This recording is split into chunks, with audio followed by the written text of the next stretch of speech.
কি বাবা চাদর নতুন চাদর ডাকাইতে বালিশি তুলো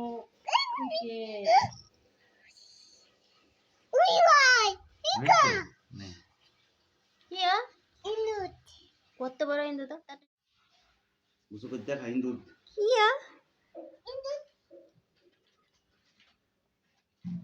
কি করিছো ইন্দুত কি করিছো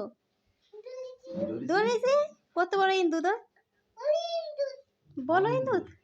আমাদের তাকাও তো একটু এবার হাতে হাতে সাবান দিয়ে আসো গে যাও হ্যাঁ যাও ফেলে ফেলে দিয়ে আসো গে আর হাতে সাবান দিয়ে আসো